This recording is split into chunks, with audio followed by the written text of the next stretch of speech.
shit. I need to escape from this jungle Vigar video. You're kidding me? Why? I need to watch it more. Because it was finished. You need to rewatch it. I might. Dude, it's so good. There's not enough room in this room for 3 monitors. It's weird. Got like my normal 2 and then my laptop. I don't want to look at my laptop. Do you have a side panel on your case, or you just run it open? Yeah, it's got a open side. Nice. Like, I couldn't tell. I was like, plastic. oh, you're pro. Ah, screw that. Not in dorm. Who needs side panels? Mine's just one big dust ball because they try and get so much cooling in the new ones. It's like everything's like mesh and like open. Travis, why are you using a potato for a camera? What? What's with the potato, brah? Yeah, seriously, it looks like Yeah. it's either that or you're shooting your webcam with your foot. It's one of the two. Is it like your quality is atrocious? That's what I'm saying. Yeah, quality's kind of always atrocious. I don't know what the deal is. It's perfect. Like Teleport from place to place. Like Well, that. yeah, I mean, of course, it's perfect for you. like what the? You guys are really beefing at Travis's video quality. Have you tried to look at Wiggin yet? Oh Wiggin's not so bad. there's just a blob. It's Oh yeah, always Wiggin's me. pretty bad. Yeah, Wiggin Damn actually, you're pretty blobbish. Dude, I'm just happy I'm staying in the call right now. Yeah. Dude, I can't even make out your facial features.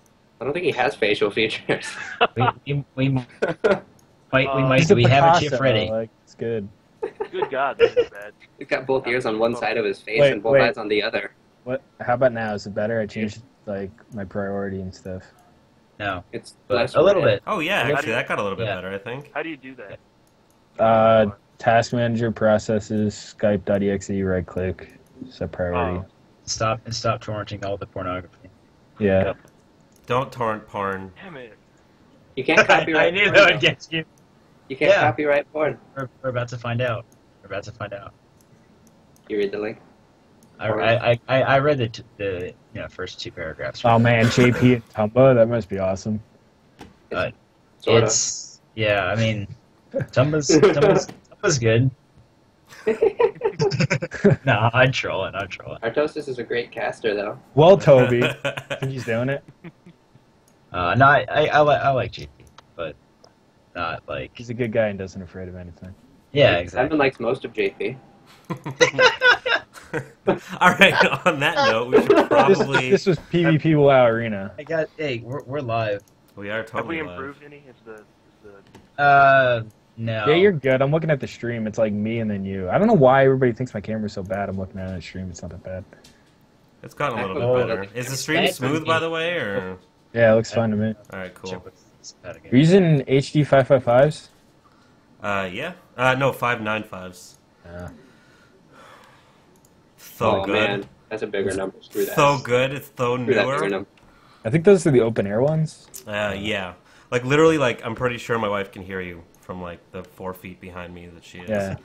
Yeah, she always responds when I say Hello. hi. She Well, does freaked out. that. She's just like, I can. Episode 14 is now live. You're a special guest, Wiggin. Yeah. Ooh, exciting. Mostly special. Oh, this is gonna be a good episode with Vorat, man. I've been looking Perfect forward to today. this since last week. I'm sorry, Oh. man. The guy in my philosophy class today just really upset me, so I'm a little bit bitter today. You're even Vorat. more. You're a little Check bit this Mr. out. Bitter. Oh. That's not funny. It had to be done. That All hurt. right, That Reddit hurts me. post. This should be called the grid. It should be called the grid. It is. It is. Is it really? Yeah. Dude, That's that's amazing. that's TPW's new map. I feel like you already knew that though. No, no. Really? No way to prove it. I just No way to looked at prove it it. and saw the Can't prove it. blue neons, and I was like, light cycles. Yeah, there was here. Let me. Whoa, dude, what is happening? I'm eating Necco My wafers. computer is W, like freaking grid. out. Stream still looks fine. Wow, what? It won't in 7 seconds when it catches up. There's like what the? Travis and Dude, Igrok my don't computer's move, so I look at their webcam and I'm like, freaking is everything frozen? No, I'm not a mover. Me either. I held this position the whole cast. I dropped the shaker though. Shaker and a Quaker. Alright, I think Literally, you look Amish. my computer's Funny in my less head. freaking out I'm now. gonna go put my hat back on. Yeah, Quaker Oats guy. I'm gonna close the There. curtain and see what the light stuff looks like. Yeah, it's called the grid. I'm amazing. Yeah. I don't know. Starcraft 2. I don't know what's happening again. I don't know what you did. What'd you do? I don't know. Premature ejaculation. A little bit. If only. Do we Having a lot do we more have fun a right now. do we have a post for Stimcast thread On Reddit, you mean? or on TL either? Well, there's the regular one. Who needs liquid? I'm not gonna change anything. right. If someone else could go post something on Reddit, that would be cool. 'Cause my I'll computer's go. freaking I'll out. go. I'm gonna go post on Team Liquid if somebody can handle the Reddit one. All right, cool. I'm anti-social media. Is Reddit considered social media? I guess. So. I don't know. Only with very loose definitions of both social and media. It's gonna be a good episode. Yeah, it's gonna be fun. All right, so just gonna go down for a quick minute or so. So we'll be This back. is episode We're gonna 14. Yeah, it is. We're just gonna go down for about a minute. I'm gonna play a little bit of music, and I'll be back with some introductions. So we'll be back. Oh my god.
You are watching StimTV.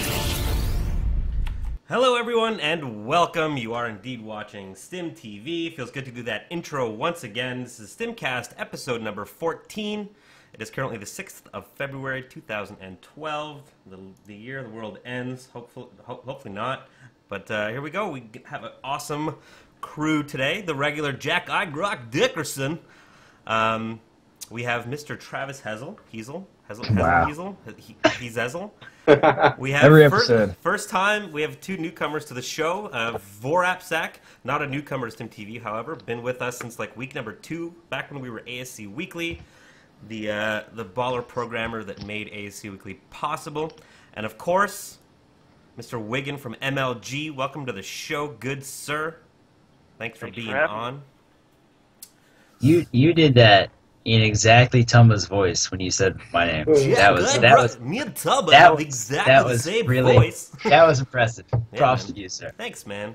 Of course, you are going to notice that I am in Tumba's spot today, simply because he is off. He's gone to greener pastures. He's off casting with JP McDaniel right now, casting the European qualifiers for MLG. So, unfortunately, he's not with us. However, we're going to get along, hopefully, just fine without him. So I get to be host. I get to be play host tonight. But, yeah, so, Jack, why don't we jump right into these show notes here. And as soon as I can find them. There we are. All right, so are we doing the Super Bowl stuff that's in here? So, for those of you who don't know, we do like to troll around a little bit in our show notes. So, we do have, as our first topic, we're going to take a break from Starcraft and go a little bit of, in the real world. So Super Bowl, let's talk Super Bowl predictions. So let's just see who's going to win. Like, I don't know, Travis. I think I like the second question here more. The questions are who will win and who will care. I'm on the ladder. I played League of Legends, so you played League of Legends the entire time? Yeah, I didn't. Travis? Yeah. Wow. I'm pretty sure I did something more awesome than watching the football game. But I'm was Canadian. laddering. We have the Look, CFL. the Super Bowl, let's not knock on real sports entirely, right? I mean, yeah, granted, there's only actually 11 minutes of action in the 60-minute game. It's 3 hours. But, I mean, that's still twice as much as any, European football game. So I think I saw on Facebook let me just piss off everybody here. If I can. Someone posted it was like 100 million or something for Super Bowl, and then it's like World Cup final is like 1.1 billion or something ridiculous like that. Soccer is a much more global sport because of course, it's so. I think it just has a lower level of. Well, it doesn't require a helmet and pads. It just requires kicking a ball. Wiggin. It doesn't even require sneakers. If You're a special guest this evening. What do you? Soccer doesn't require shoes, Travis. Did you watch the Super Bowl this year? Sort of. For the first half, I was drinking and forgot it was on. But the second half, I watched it. Basically, what happened. That sounds like a good Super Bowl party, though. Like, if you're drinking so much that you don't remember that the reason for your being there, that's a pretty good time. Vorap, did you? I was lettering in my room. I didn't want to go hang out in the lounge with the football fans of my dormitory. Would they just chest bump you and you'd like go out the window? Bro. Yo, bro, give me some Pats, brewskis. bro. Let's watch this fucking game. Pats, bro. G-men, bro. On the bright side, it was afternoon, so I was awake, so I didn't just wake up to shouts of not words. Not words. You know what? Like Grock said, though, props to real sports, though. It takes a lot to participate in those. So, hey, you know what? We always compare. We always compare Starcraft to real sports. So I mean, we do. We should probably say physical sports and not real physical sports. Yeah. We're still not on the whole sports level. Yeah. Right. So that's why you compare it, though. Red Bull considers, that's something I got to air out on. Did you see the new Red Bull ad? No. No. Debuted during like Winter X Games or whatever, and like now it's on Twitch TV. It's like every commercial. It's like it's like one of those World of Red Bull things, and they show like everything. They show like Blake Griffin like dunking and like. Yeah, they then all of a sudden it turns into like a dance off where they like I guess they sponsor like breakdancing contest, and there's like a DJ with like a concert. Yeah. And there's just like everything, right? But there's no controller or keyboard and mouse, like not even like a TV screen. So it's like. Yeah. Damn you, Red Bull. That they sponsor every esports organization ever. Damn you, Red Bull. Red Bull Land. I get different commercials because I'm in Canada, so I never see I never saw that Falcon commercial, and I had no idea what everyone. I was like, why does everyone keep shouting Falcon all the time? I was like, what's going on? The Cheerio girl one was annoying with like the kid that's like, that's for babies. Yeah, it was. And you get like people like Idra who like they're like, okay, we're gonna watch commercials now for 5 minutes, and they hit that like 4 times. Yeah, no, I like that commercial. I don't like the 3 commercial button. I think it's on Owned. Oh, really? Owned 3D TV has that one. Kind of annoying. How about we jump into actual StarCraft stuff? Yeah, let's move to StarCraft. First up, we're gonna do some GSL stuff. I'm not gonna go exactly through the show notes here. What are you talking about? These are amazing. We like to troll. No. Let's talk about what happened in the GSL. Yeah, exactly. Right? So the first one is Idra, right? We got to talk about Idra, and I think what we're alluding to here is his ZVP. It's bad. Yeah. So I'm the only third player in the world that thinks. No. I mean, like the way I'm looking at it is like, you know, it's no secret I've never been a huge Idra fan, but you know, he just got back just a little while ago, so I'm hesitant to pull anything out of it, except that he's obviously not up to the level where he needs to be yet. I mean, GSL is still 10 times harder than any other tournament. I think we can all agree, though, how he plays is so standard. It's like he makes Rhett look creative. He makes like if you play Terran, he makes like spades look creative. So pretty. Wiggin, what do you think about Idra's GSL run this in the first tournament of 2012, and more specifically his EVP? I mean, I didn't expect too much from him, to be honest. I mean, he's a great player and all, but just coming back to Korea, his first GSL tour, I didn't expect too much. But that's been his matchup. That's been his problem for Lord knows how long. Like, he's the only Zerg player in the world that thinks Protoss is overpowered. Like how he gets that into his head, but needs to fix something, man. Cruncher's still haunting him. It's a huge mental thing, for sure. Yeah. But if he would just, I don't know. His plays, like... He would just coach all in someone every once in a while. Yeah, nothing against him. His play is just, like, so bland. Throw a freaking six-pool out every once in a while. Jesus Christ. He only does that when he lost game 1 when he thinks he should have won. Right. Vorap, what's your thought? I know you have some... You always have very interesting and in-depth opinions on most people's play. What do you think about Idra's play so far in GSL this year? Setting me up for failure, huh? No, you always have really interesting... High expectations, everybody. Check this guy out. But like, even just watching EG's practice things where Idra's not really a part of them, because like Machine, obviously, a lot of his style seems to come from a lot of learning from Idra, just because it's, you know, it's a good idea to have a mentor kind of guy who's better and everything like that, right? So it's good. It's the same person. Yes. I'm pretty. Yeah, there's Machine and Mini Machine. Yeah.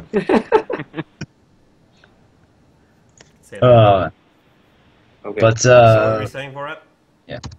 But it's like like all of the Zergs that I've seen on EG, like when they're streaming their team practice and stuff, they all play the same kind of style, but it doesn't feel like a good style to watch it. Like I can't imagine that they're even happy with it, but they just keep doing it because it seems to be doing well enough for them at this point, or just because they can all be in control with it, something like that. Okay, well that's an interesting point, and it actually goes right into the next part of the show notes pretty well. Right. And it kind of concerns their practice, and they've been streaming their practice quite a bit lately on In Control stream, Machine stream, I think maybe even the Muslim stream. And LZ, yeah, they all stream their practice, which is cool. It's awesome. It's awesome that they're giving us insight into how that goes.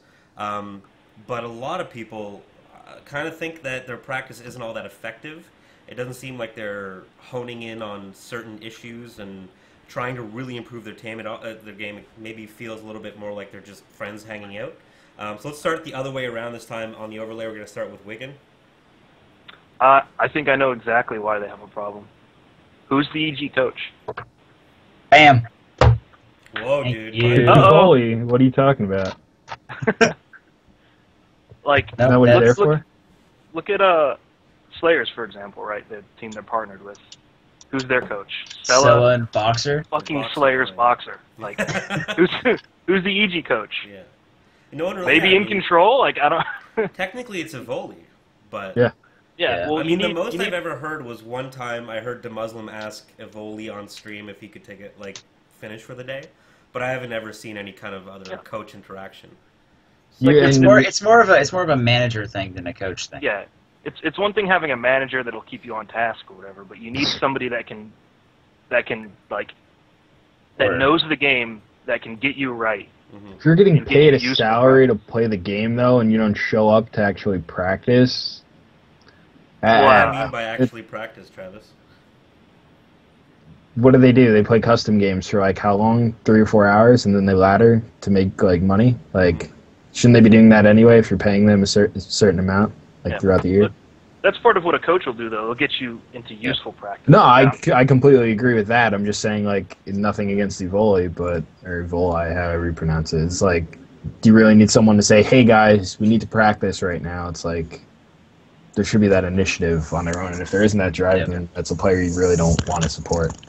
I mean, a lot of what you see is like, you see maybe Machine and In Control playing, right?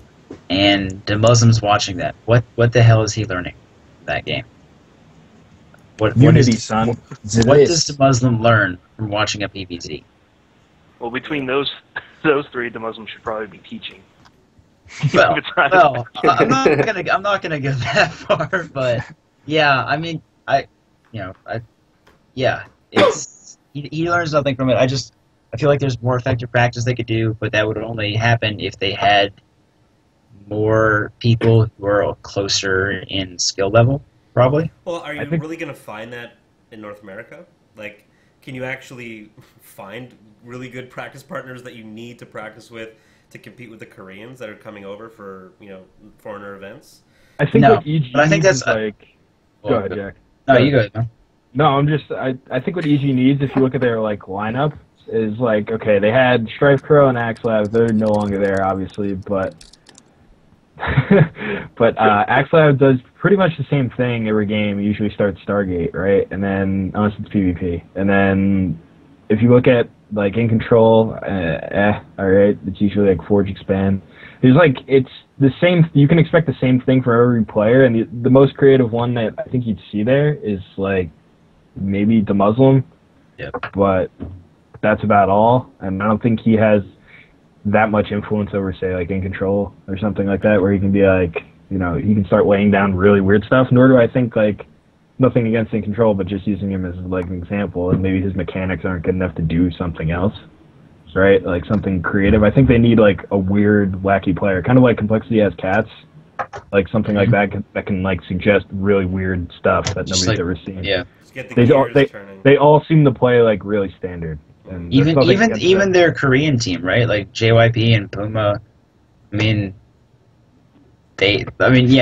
and Puma both had their one thing that was innovative, and then after that, like, you're right. There's no creation. There's no new strategies being thought of, but that's something that a coach can really help out with. But I was thinking about this earlier. What if they did something like the North American House, almost like a scout team for their Korean players? Like, sorry. No worries. But like, you think that would have any merit at all if they treated them like that? I think you said you want to say something. Yeah, I think that's exactly what you need. Like, part of the reason you get such good practice in Korea is you have a situation where you have players that you can just use as sort of practice bots. That they're not the guys that are really in the limelight trying to succeed. In North America, you don't bring any players up from the ground up. You buy players, right? So you don't have those guys you can just throw in that are like, hey, four-gate me for 6 hours until I am perfect against this. Right.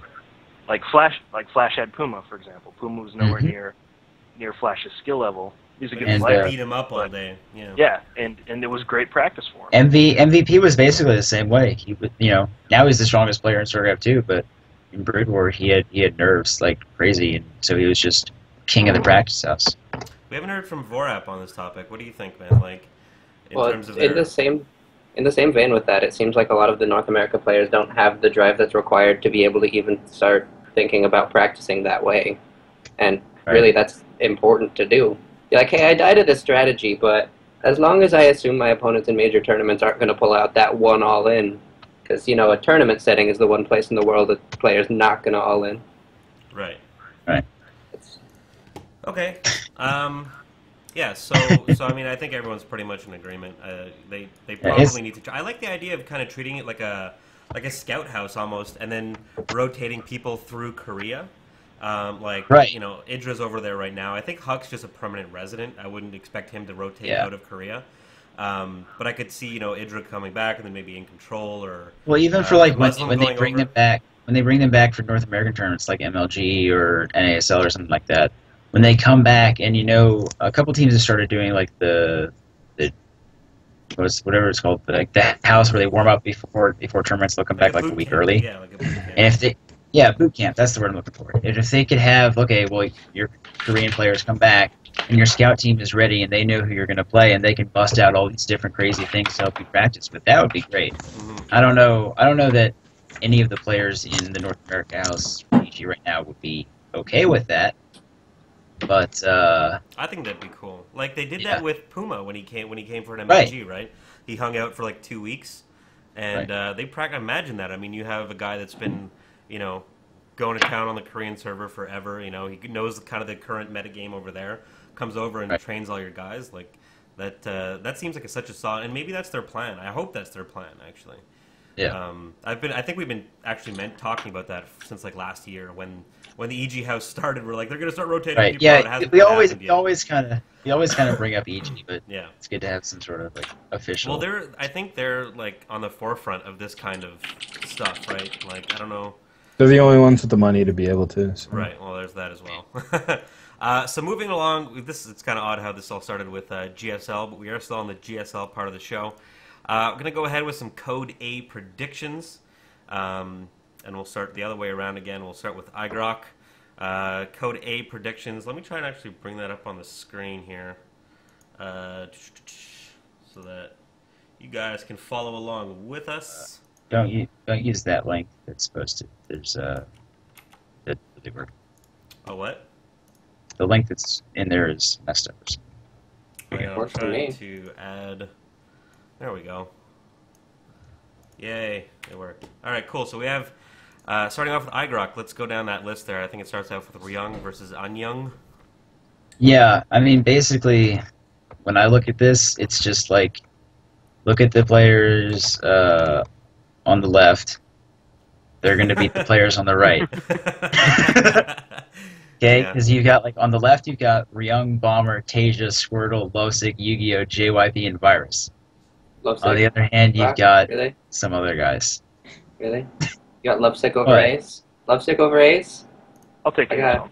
Yeah, I got a question. I'm Matt. going Losic for Ace. Do you remember when Lovesick was in the GSL? Not Do really. you remember when Ace played games? Do you remember which one of them was like a hero and which one of them just kind of died? Kind of quit halfway through. Well, hang on. We can actually go and look at the. Hang on a second. You said Lovesick versus Ace, right? So yeah, actually, Ace 41 match win ratio of 41% over the 27% of Lovesick. Shit. Actually, you know, Set no, set but win you know, ratio, no, they're I'm still. actually Y'all can argue with me on that. I'm saying Losic over Ace. Yeah, man. We speak English here. We go left to right. Therefore, Therefore, Lovesick's got Losic this. over Ace. Cool. Okay. So, Travis, any Simon's like, oh. Nah, I'd say Ace over Lovesick, and then maybe Hard over Bomber, but that's give and take. But so nothing too crazy. anything I'd say can happen. Zane over Virus more than Hard over Bomber. Yeah, but I just wouldn't say either of those to be I've safe. never heard of Hart. Has Hart had any accomplishments, or He's existed before. I don't think he's done anything he special. exists in our reality, and thus I remember that he's played. I don't remember what his games looked like. he's in He's GSL, played. maybe. Korea. I've seen him in Korea. I've seen him in Korea weekly. Okay. I don't think That's he's won actually any. such a cool tournament to see, like, because even like Code B, as it were, is so strong. Like, there's so many good players that, like, in the Korean Weekly, like, who was it who I was watching last night? I think, and I was just like so surprised that he was playing so well, and I think he beat Bomber. Right. What's his name? He played Players yesterday. men all day, man. No, it wasn't Min. It was a Zerg player, total unknown. Anyway, whatever. Sounds like Moving Slayer. right Yeah. along. Travis, okay, so Vorap, any special predictions, or you kind of agree with Igrok, or except for Ace and Lovesick? Yeah, I think that's the only one I'm really disagree with him on. There might be one that could go the other way, but for the most part, I see it going pretty much that way too. Seal just had a pretty good showing in GSTL, didn't he? Or is he the one he was the first one that got all killed? But he was like the first one, I think. Got all killed by Bomber, but he put up a pretty good fight if I remember correctly. Let's check his recent. I think that was the night I went to bed. Okay. Yeah, he was one of the ones that got all killed. By No, I remember that game. That was a really good game. Yeah, it was a good game. Like he put up a good fight against Bomber, who was on fire. So that's got to say something. Wiggin, any predictions? Yeah, I guess we'll just run down the list real quick, because I don't remember exactly what everyone said. But yeah, Rung over Anyang, that seems pretty obvious. I would take Bomber over Hart, even though Bomber's, other than that all kill, has been kind of bad lately. Tasia over Hyun, it's kind of easy. I'm taking Seal over Squirtle. Really? Yeah. Interesting. I would take Seal over Squirtle. He's got a better match and set win ratio actually. So, but he's played a lot less games. So Squirtle was a Protoss versus Terran monster back in the day, and then he kind of fell away. So there's not really a ton of reason to just assume that he's going to take out Seal. Right. Yeah, and Zergs are pretty strong in that matchup as is, and he's got a pretty good ZVP. So I would take Seal. Ace over Lovesick.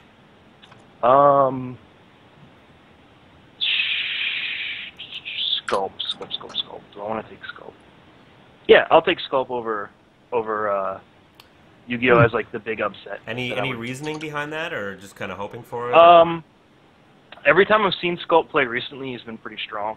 Okay. In that matchup, so. Is he another kind of up and comer through through ESV? Yeah, he is. I've seen him there before. Nice. So, in fact, if you look at his, he's won the last 5 games against, or 5 series against Zerg players. So. Oh wow, that's very nice. Those are some nice numbers. Yeah. I'm still running all lefties. All lefties. That's those all are safe lefties. bets. Safe bets. Definitely JYP over Life and Virus over Suzanne. Life's only 15 years old. That's pretty crazy, man. 15 years old. You know what Flash was doing at 15 years old? Shut Winning his first up. major championship. I hear that at 15 least years once old a ain't day. shit. God. Yeah. Grok's a bit of a fanboy, and that's okay. No, I'm not. Perfectly Flash, fine. I'm not a Flash Don't fan. get attached to that 15-year-old boy, actually. Definitely. No, I'm definitely in. Shut the fuck up. Oh, All right, man. so I need to get a van and paint free candy on the side of it. Isn't like Illusion 15 too? yeah, Illusion 6. No, There's a 16. couple of really. Yeah, he's like super Well, wait, young. is he 16 in Korea years? He's not Korean. He's North American, I thought. Oh yeah. Well, yeah, he's from North America, but he is Korean. Oh, is He's he Korean Korean. descent or His whatever? name's Chris Lee. Yeah. But yeah, that's Like what Baby I'm thinking. Select. He's baby select. Wait a second. Wait, does that mean Sculpt is 15 in Korea years? How does that makes him work? 14. I have no idea how that actually works. That's impressive. Scope's 19. Holy shit. That's... So, Okay, so in Korea, you when you're born, you are 1 when you are born. oh, You okay. could be up to 2 years off at a time. Like But that- Scope's 19, but 21 in Korean years right now. They have that on That doesn't TLPD. make You any can look at it. But I can understand when you're born, you're 9 months old. Like that, I can understand. But why? No, it's just because who wants to be 0? Well, unless you're like one of those parents that they're like, my child is 93 months old, and it's just like, stop it, use years. For the people that are like, I'm a year and a quarter old, it's Oh like, my God. shut up. But that's How many people up have until you're told like you at that? least Let's- 15. How many people have told you that with their own voice? I am 1 and a quarter years old. How many people have you heard say that? Damn. Good point. Well done. Travis just got kind The of literal What- train is what's the rolling worst through. is, what did you get me for my half birthday? my half birthday. Those are the worst people. Dude, that's like Punch you in dating the and mouth, having that's like what I a got. Yeah, it's 1 like, month no. anniversary and a 2 month anniversary and a 3 month anniversary. That's just ridiculous. It's like My roommate did that. middle school love affairs. Yeah. Jesus. Yeah, exactly. It's like you're setting yourself up to spend so didn't much do that in money middle later school. on. Like, just Candy nip that grams shit in and the shit. bud, man. Yeah. Candygram. All right, so moving along through Yeah, these we showdowns. needed that first super tangent. Awesome. Yeah, we got Oh. one out of the way. I'm keeping mine to an absolute minimum tonight. Hey, breaking news. What's that? There's just 2-1 Goody.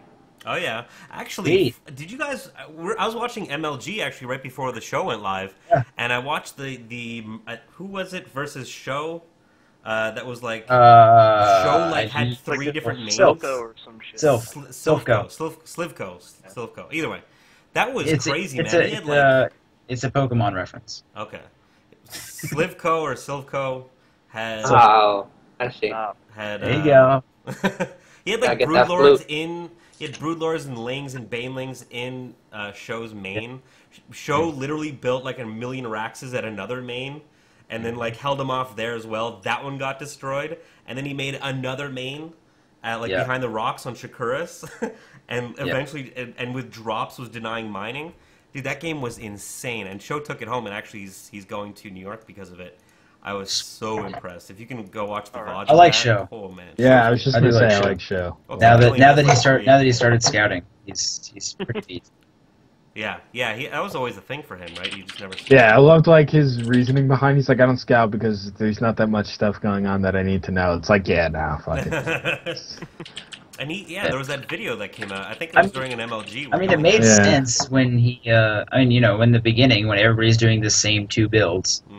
Like, that makes sense, but now it's like, oh, people are doing it because of timings and shit. He's like, oh, well, I guess I actually have to play the game. Darn. All right, so going down the show notes. All right, so we're going to talk a little bit about the business side of eSports, and we're going to start with an interesting question. Is it reasonable for smaller organizations and tournaments to have dedicated observers, casters, and production staff, something like StimTV, SCV Rush, Playhem, countless others, Zeke, another good example, that casts a lot. So we'll start down the traditional order. Mr. Igrok, what do you think? Is it reasonable? Yes and no. If you're gonna have a streaming organization, tournaments organization, stuff like that, you need staff.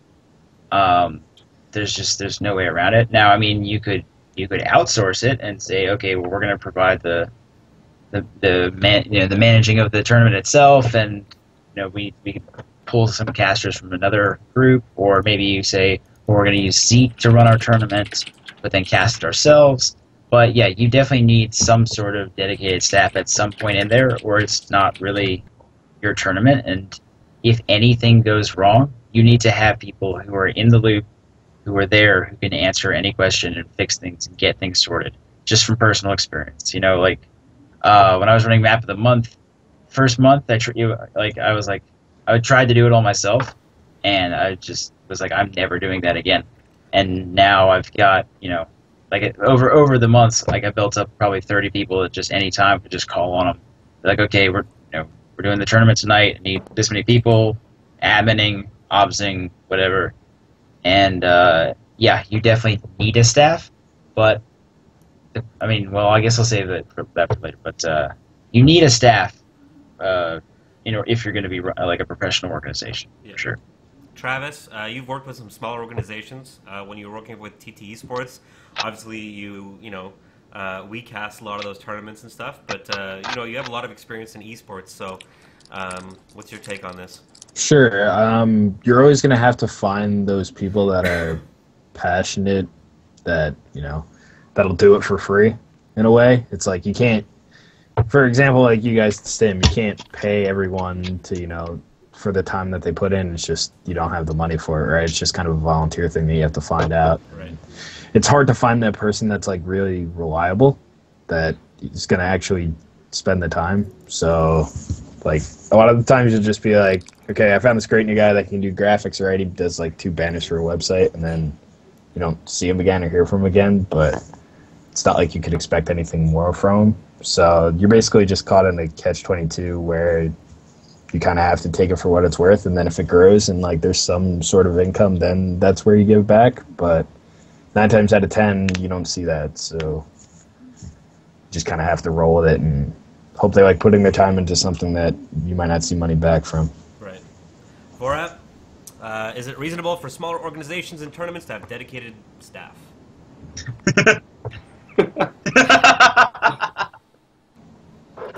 Well, let's see. I get my own personalized rereading of the question. As a dedicated staff member to a small organization, yeah, you have some experience. Is it reasonable? I do. Well, I was hoping you'd be like, well, having experience working for a small organization. Yeah, I got to work on my transitions. That's what my English teachers always told me. But no, so there's like a weird gap in the size spectrum. So at the very bottom, you've got like Stim, or we started out ASC Weekly, and you have like 3 people, and everyone's doing everything that they can do because they want to do it and they want to make things work. Nobody's getting paid. Nobody's expecting to get paid. You're just trying to grow things and make it work for as long as possible with just the people you have. So at that point, you want a couple more people if you can get them. They have to mesh well, but you would like a couple more people, and so you can have people dedicated to roles. Like I was kind of dedicated as an admin at the beginning, and then less so over time. But then once you get to a certain point where you're starting to try to monetize it, or if you just started out with the goal of monetizing it, when you're a small money-based organization, you're going to have to limit yourself to the smallest number of people you can, because otherwise everyone's making like $10 a month from this thing that you're all pouring 45 hours a week into or something, and that's just silly. You don't want to hit that weird number, right? Right. But then at the all the way up at the top end, like GOM TV kind of level, you're huge, and then you need lots of people for every role. So there's that weird gap in the middle where you're like sort of mid-sized, but up until that point, it's definitely reasonable to have kind of dedicated people there because you're doing it for passion, and everyone wants to be part of something big, and no one cares about compensation in any way at all. It just feels good to them, and it's what they want to do. Yeah, it starts out as a passion project, for sure. Yeah, everybody's been in that situation. I mean, for me, it was when I was, 16, 15, doing Counter-Strike matches, right? It's like, you're doing it hoping that maybe somebody takes note, and then maybe something comes of it, but honestly, you're just kind of doing it because you want to do it. So if there's people that are out there that want to do it, find something like this, put the time into it, and learn the basics for the first, year and a half, 2 years. So. Right. Wiggin, you have kind of an interesting perspective working for a giant in the eSports scene, MLG. You've done a lot of admitting and stuff for them. Go to a bunch of the events. What's your take on smaller organizations and I guess your perspective from that bigger organization? I actually don't really have any experience with the smaller tournaments other than playing in a couple and getting destroyed by random pro players. But so everything I say is just kind of conjecture. But I think that people hit it right on the head when you basically need to find the right amount of people that give enough shits to keep doing it week after week. Like the biggest thing I think from especially a smaller organization is having reasonable expectations for what you need and what you can use, and just finding the right people to fill that. Like you probably don't need an observer, to be honest. Like you can skip out on that, or you might not need your own casters, but it's always nice if you can bring somebody up and build somebody up with your own names. Admins are one of those things that you just kind of need, unless you want to have a massive headache, and it's hard to find good ones. But it's also, on the other hand, trust me, it's not a difficult job. You just have to find responsible people that are willing to do it. It's like the recruitment process is like, do you like standing 12 hours a day with a clipboard? Yeah. And it's like, I can do that. I just sent my my WoW Armory profile and my like SC2 ranks thing, and I was and proved that I was a responsible person. That was right. But yeah. Go ahead. No, you had a question? No, I didn't. Okay. Okay, fuck it. I'll take the interruption. So, all right, so that's your take on the little guys. But what about from the MLG perspective? So once you're up there, I guess how much is necessary and how much is just nice to have? Like what would the bare amount that MLG would need be? Like to run something the size of MLG. It's probably what we're using. I gotta be honest. Right. But that's like, well, usually when you're an up and coming, MLG is still, they're huge in esports, but they're still a fledgling company. I think in general, like they're not super profitable. Like they still have to, watch, cut the fat, trim the fat, which is actually we saw recently. Right. They trim a lot of fat, trimmed a ton. Yeah, and they're really focusing their attention on certain things that they think they can probably monetize the best, which is perfect. That's what they need to do to survive, right? That's what you have to do. I'd rather see a successful MLG do like pure competitive stuff and not focus on shows, as opposed to an MLG that fails because they tried to do. I'm sorry. Something apparently funny just happened. Okay, so you remember last week how I was sponsored by Dr. Pepper, right? Yeah. And there you go. Actually, you can see it this time. And then you look at the label and you look back at the screen and then you put it down. Bro just pulls out some orange juice and does the exact. Sponsored by Tropicana. Yo, Simply Tropicana. Orange. That's just how I drink it, man. We totally want some Tropicana.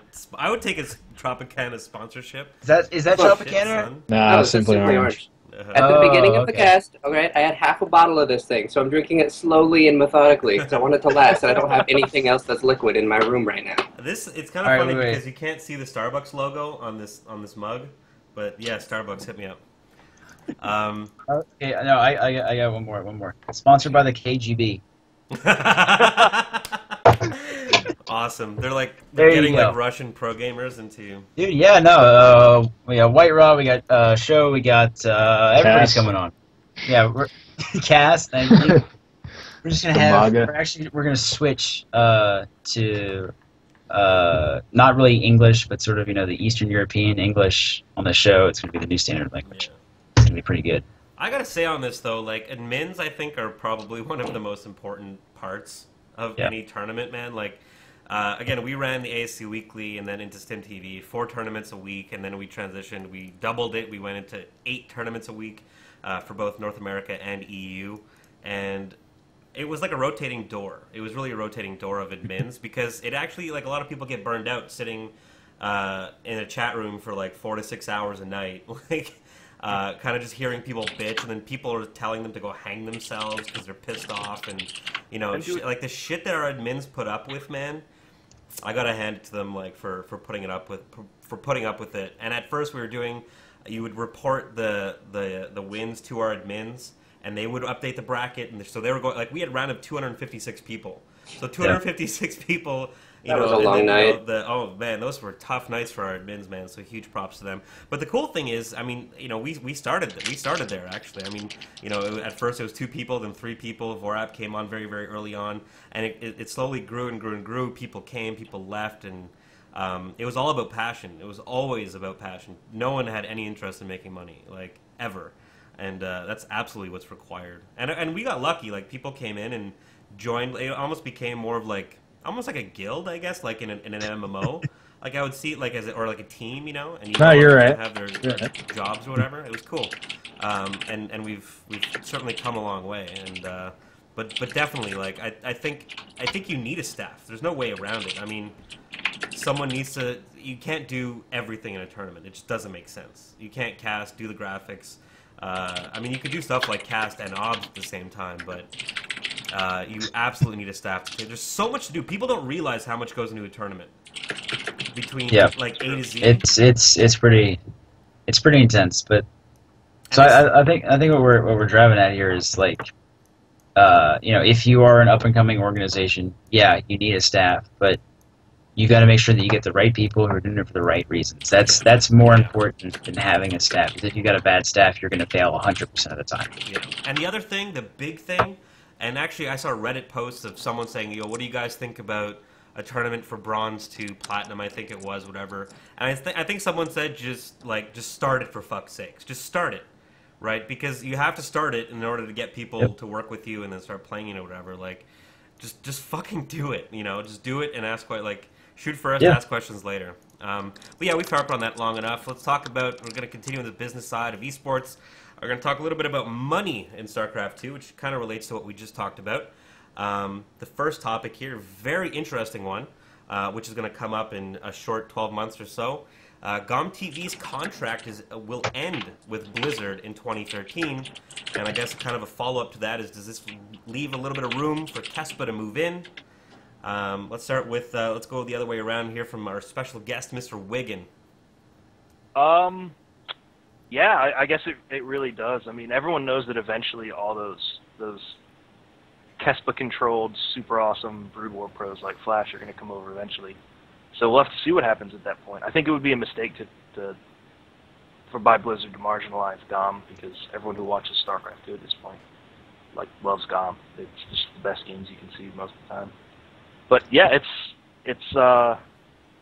it'll be an interesting time. I think we're at that point in StarCraft 2, and as Brood War is sort of going on the wayside, that at any moment we could sort of see some shakeups between Kespa and GOM and the Brood War pros. So it's kind of like a wait and see situation in regards to that. Do you think Kespa coming into StarCraft 2 might be good for the fans? Like, do they? If I'm not mistaken, they have more money, so their production value. They have years of. I mean, I was looking at some of those old Brood War intros. I mean, those things were sick, man. Did you see the Korean Air one? I saw a bunch of them. I don't remember which is. There's the one with the Korean Air. Okay, so the finals take place in an aircraft hangar. Oh yes, totally. And the challenger walks down the aisle, right, surrounded by throngs of screaming fans, and then Flash gets.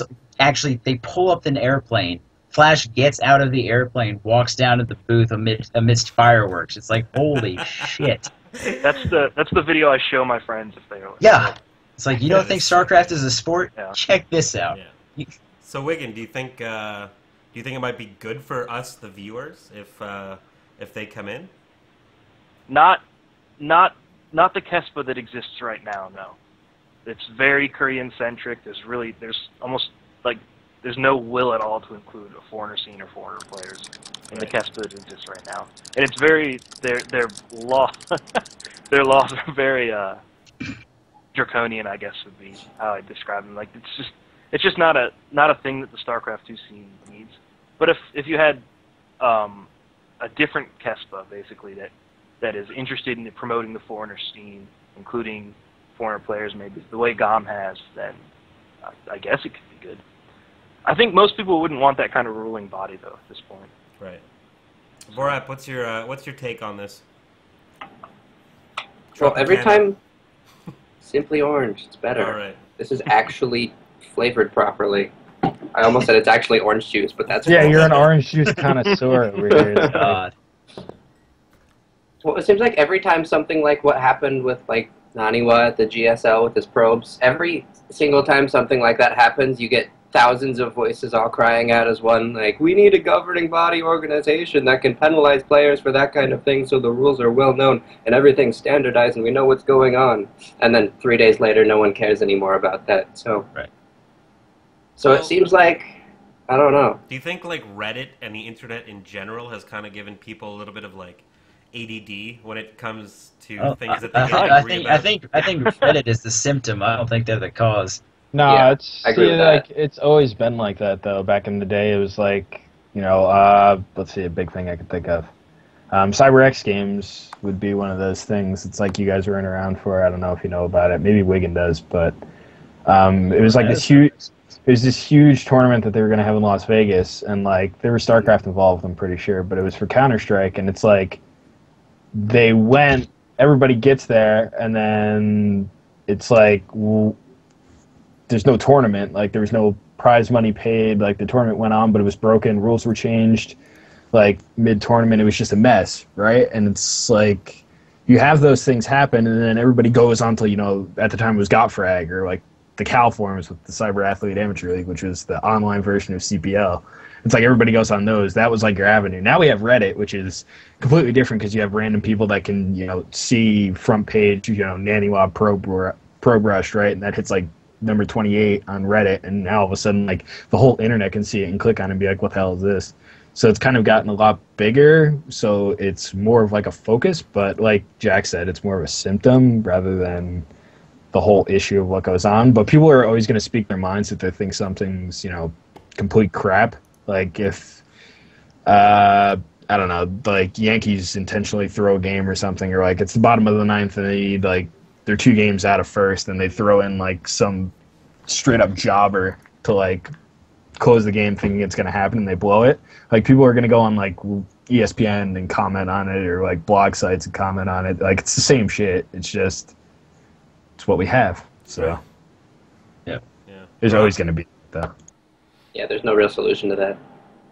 Well, I'm gonna out what Warp said in chat that made Wiggin laugh, which is not the Kespa that Gotham needs, but the Kespa that Gotham deserves. Because I thought that was hilarious. That is good. That is actually good. Yeah. Just the one thing. What? No, go ahead, man. No. Finish yours. I was just gonna jump in and say the one thing that that people have to think about when you ask for, like, well, he had the Stefano thing where he just like quits a tournament mid-tournament and goes nuts. It's like, oh, you're gonna punish Stefano. Fucking can't do that to tournaments. Like, if you get a ruling body, especially something like Kespa, then you're going to lose a lot of other stuff. You're going to lose the chance of, like, a pro player playing in a Stim tournament, or a Kespa-controlled pro player playing in a day, like a daily. Like, there's a reason that there's only OSL and MSL, well, not anymore, but only OSL and MSL in Brew War, because that's the only thing they're allowed to play in. That is such a good point. Yeah, no, following up on that, so, like, when Kespa wasn't Brood War, like, GOM used to have a Brood War league.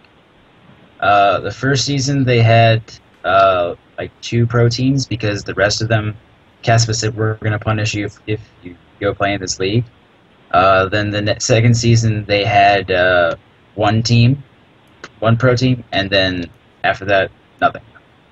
Like, the GOM league folded. But what I'm really concerned about is, what is Blizzard going to do about it? Because when the contract with GOM was signed, that was actually really just a legal move in preparation for Starcraft 2. Like, that was an anti-Kespa move that Blizzard did for the Korean courts to keep Kespa from, or to try to get broadcasting rights back from Kespa.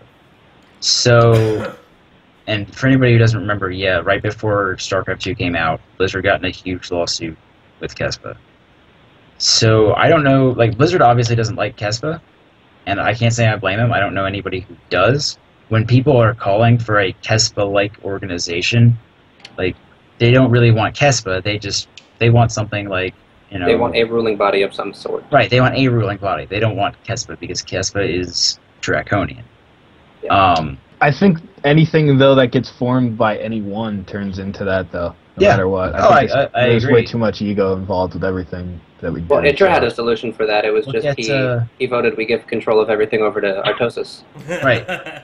I would actually, if the ruling party was made up of Artosis, Tasteless, and Day 9, I could live with that. Yeah. I'm down with that. I could live with that. Yeah. But no, man, power corrupts. Do you want a corrupted Day 9 Artosis? I could just see like an infested Terran Day 9, like he's all corrupted, like we're actually stealing, talking like about there's some Day 9. charity event and he's just like stuffing the money in his pockets. He's like, "Fuck all of you, I'm Day 9, motherfuckers. Tell you a funny story and you'll love me." He's got like a big cigar in his mouth, and Yeah, he's just like, dude, I can't making even money. picture that. Monocle, top hat, the works. That would be somebody who's good That'd be with fucked up. That's a nightmare. Go make that. But no, it's like so.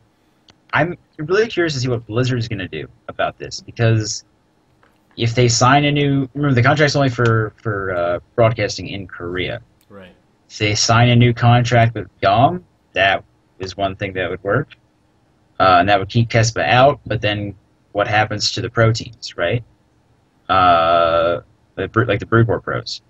But if GOM hasn't really shown that they can gain the Korean market, which is weird when you think about it, but GOM is much more foreigner focused than Kespa ever would or will be. So I don't know. I don't know. I don't know that Blizzard would be completely happy with just saying, okay, GOM, here, take it for another 3 years. Yeah, especially, I mean, you're right. There's not enough people in Korea watching StarCraft 2. That's kind of a fact. It's still, I mean, we've been saying this for a long time. Like, you know, it hasn't really hit the mainstream there yet, and hasn't taken over Brood War. And everyone thought that, I think by 2012 that would just eventually happen. But that takes like marketing. That takes like really aggressive marketing to get that crowd, right? Like, you need to go out and grab them. They're not going to come to you. You need to go out and get them, right? So it puts Blizzard in an interesting situation, because honestly, the way we're at right now, it's not like we need Kespa, right? Like Right. I'd love to watch, Flash and Jaedong and Bisu and We need the teams. We don't need Kespa.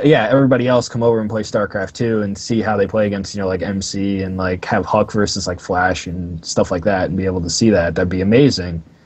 But also on this like the same like hand, I worry about Kespa just saying like, okay, well here's Korea and then here's the foreign scene, right? It's like I'd rather see Kespa just say, okay, we're switching everything to StarCraft 2 and have like that drama of you'll never see, like MVP or Nesty versus Flash or like Jaedong, right? Because it'll be like a separate thing. Yeah, it feels like UFC versus was it Pride or whatever? Yeah, like I'm totally cool with that. Like, oh, you are cool with that. You're fine with having two leagues. That's fine with me. Like, if I never see that matchup, I'd rather say like what ifs than have Kespa all of a sudden take like MC or take Boxer away. Like, I can't see Boxer at an MLG anymore because Kespa's really involved.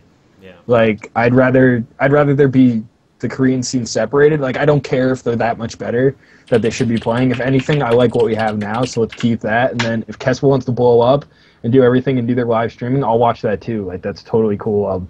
I'm super excited for that too. But it's in no way, shape, or form I don't want them touching what we have now or changing it in any way. I have to wholeheartedly agree with you. I really like GOM TV. And they just seem like they're really about their fans, and they keep giving us what we ask for in a lot of ways. But anyway, let's move along. MC to SK full time for foreign money. What's your thoughts on this, Wiggin? It's a good financial idea for him, but I don't think it can last very long. Grub is the only player that can be like decent in the lone. Like, I don't even know how Grubby does it, but there's just no way you can be a solo player and succeed for very long. Unless you're Terran, because Ghost is a solo operative. Solo operative. Yeah. So yeah. That wasn't a balanced joke. While you can. Oh no, that was pretty epic. Nicely done. All right, so it's good for him. It's kind of a little bit reminiscent maybe of what Huck did. He's going for the money, and you can't harm him for that. Forap, what's your thought?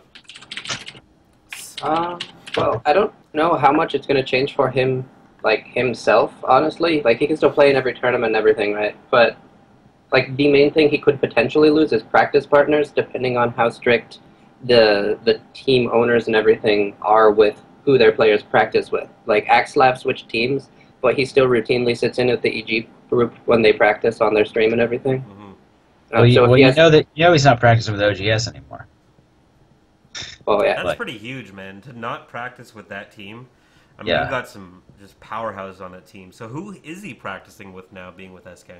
Yeah, that's probably the most important thing, because SK, as far as I'm aware, and who was it? One of the FXO guys that I asked, they couldn't come up with anything either. It seems like MC is the only StarCraft 2 player on the SK roster at the moment. I wonder if they're looking to making some more acquisitions for him, or I mean, SK has so much money. SK of Europe, it's pretty much SK Fnatic. That's been there since SK was 2001. I want to say they're so old with Counter-Strike, they're the original. Obviously, there's a lot of controversy and stuff that's been around with that, them not paying players' salary and stuff. But if anyone's capable of keeping someone like MC around, it's SK. He must have contacts though, in order to. There's no way not practicing with someone. I'm sure he's practicing with the OGS people. They're not going to be like, "Oh, you can't play with MC anymore." I'm sure there's someone. I don't know, man. No, if I'm sure there's someone beneficial. That's totally. Yeah, there have been cross-team training partners and stuff that I've read about before too. Anyway, do anyone know if he's still in the OGS house? I think he's living. They had a partnership, so they're obviously friendly-ish. Yeah. I guess. Honestly, he's not I'm sure Huck still plays with OGS people. iGrok, it seems like you should have gone first here because everything everyone has said, you're yeah, that. So yeah, I feel like Tyler is. So yeah, everybody said everything already. Yeah. No, yeah, it's basically. He went for the money, and Is he going to sustain it? I don't know. I mean, I never thought that he had a long-term plan anyways as far as the game went. Bam! Got that one in there. Because all I can do is 2 base. But, no, I think, ask me in 3 months. And if he's still relevant, then I guess he worked it out. At least we will see him at, every foreign tournament. I got to imagine. It's an interesting question also is, like, how long in general, like, as an average, does it take for a player to go from, like, top-notch to start to see, like, their fall from grace? Like, you see Huck, right? Could be a week. So good, like, just dominating everything, total Code S player. And then he starts traveling, and, like, how can you truly, honestly practice and keep up with the current metagame and everything when you're traveling that much, spending that much time on a plane, right? And now we're starting to see that a little bit, right? Right. He's a little bit, in Code A, he didn't look all that great. I mean, he held off for quite a while. I think it was in Entombed Valley, maybe, where he held off for quite a while. The kind of onslaught and Mutas came in finally. But, like, are you guys seeing, like, a trend on how long it takes to start to see, like, failure? Like, how long will he have to wait to see MC kind of fall? If he does. I think we've already seen that from, like, MC. Yeah. There was a period, when was it, like, June, right after NESL, when he lost to Puma. It was like he kind of went meh for, like, a month and a half, and then he came back strong. It's like, and that was just because he was playing so heavy Stargate. I think with MC, though, it's different because he's kind of an innovator, right? He kind of really dominated with the Stargate play, and then, like, it didn't work after a while, and he was like, oh crap, I have to actually learn how to play something else. Yeah, Whereas, and then he learned force fields. Right, whereas, like, Huck is kind of just, and he's even said it, like, he's really good at mastering other people's builds. Like, he can emulate anything, whereas that might not be as successful. Like, that requires a lot of time. Like, it's not something you can just throw a curveball at something, because it's already been documented before that someone has this play style. So I think it's a different situation, whereas MC can kind of say, I need to do something weird to throw off my opponent, whether it be a timing, whether it be, like, Stargate play, whether it be whatever, whereas Huck's just kind of like, I need a replay to watch. I don't know. I don't know that that's fair to Huck, because I'm not a coach or anything. I'm just saying. He did come up with, like, he didn't really, I don't know if he came up with it, but he was the one who popularized the really heavy sentry pushes. Gas First DT expands. That was them. The two of them. Yeah. I don't know. Huck is really good at copying other people's builds, and you don't see super revolutionary things come out of his work, but you do see stuff like, he makes other people's builds better whenever he does them. Yeah, He knows exactly what it is. I think they'll be fine. Like, there's no. I don't think they're just gonna drop out. Like, I don't think it's gonna be a case of Jinro. I think Jinro is just way ahead of, like, everybody else playing, like, Macro Terran. Like, that's big. If you don't play Macro Terran now, you're a waste of time. Yeah, exactly. It's just like, that's a funny joke. Where'd you get that from? This little place called GFL, dude. Watch it sometime. That's funny because Vorap actually doesn't have a GOM TV subscription, and he doesn't need to because he actually watches every single one live. Damn, dude. Crazy fuck. Dedication. What do you mean, damn, dude? You're there almost every time I grab. Shut up. I pretend like I have a social life. Who goes to class in the morning? Yeah. Jeez. All right. That's so West Coast.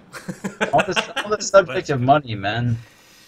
All right, let's talk about money and teams. money and teams. Let's talk where the money comes from. Wow, that was a segue. Sponsorships. How do they work? Highlighting Xenix a little bit. I would love a Segway, but not the one that has the all-wheel drive, because that's the one that he drove off a cliff and died on. So I don't want that one, because that's... You'll drive, you can drive anything off a cliff. I would drive anything. Segway base jumping. No parachute. Oh, man. Like, you're going to hell. Make sure you always land upright, and you're fine. No, you're good, Too far forward. Yeah. All right, let's talk sponsorships, guys. A little bit of a spotlight on Xenix this week, just because... the original post was kind of terrible. It wasn't formatted very good. It's actually really bad. I mean, this is the cleaned up version I'm looking at, and there's spelling errors all over the place. what do you guys think? Is this a little bit of desperation, looking for a sponsorship on Team Liquid, looking for partnerships on Team Liquid? Should they perhaps look for someone to help them with their presentation or English They did. better? Or? So it started out with Zenex posts.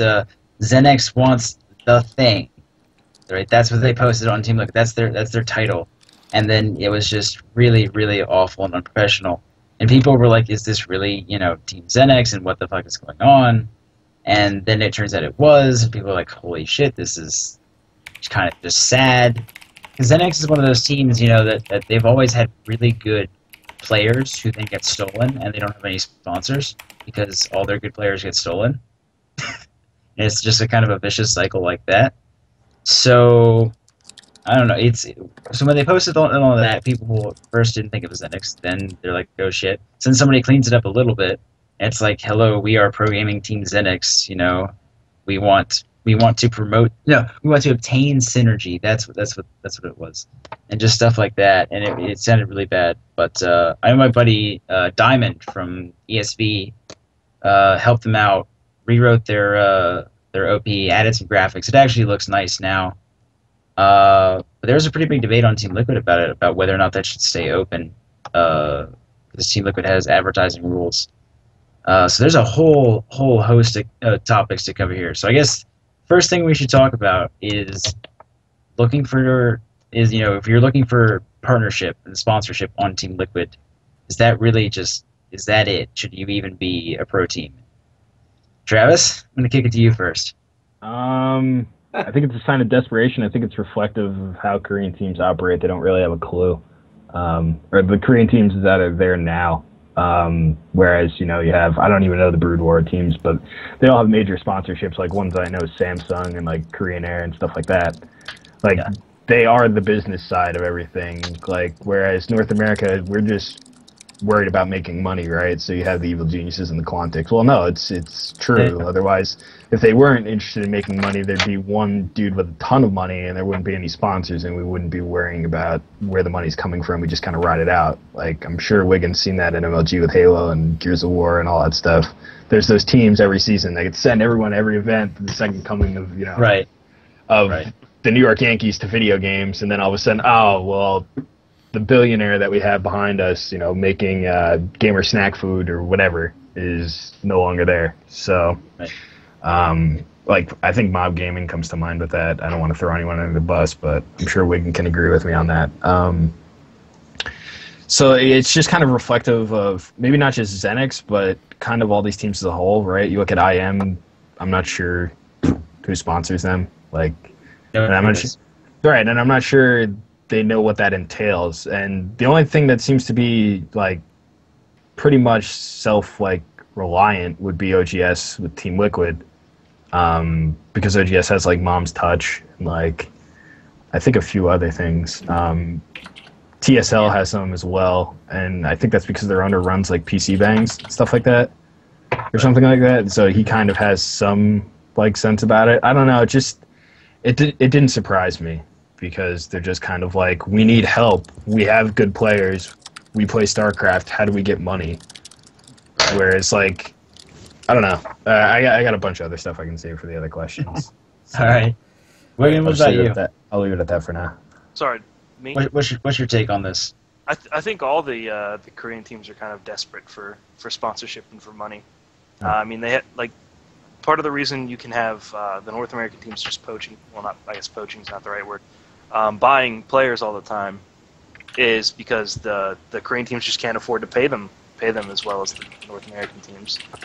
And it's kind of interesting to see how bad the Korean teams are at the sponsorship and money side of managing their teams, right, and how good they are at building up players and just having practice schedule and things like that.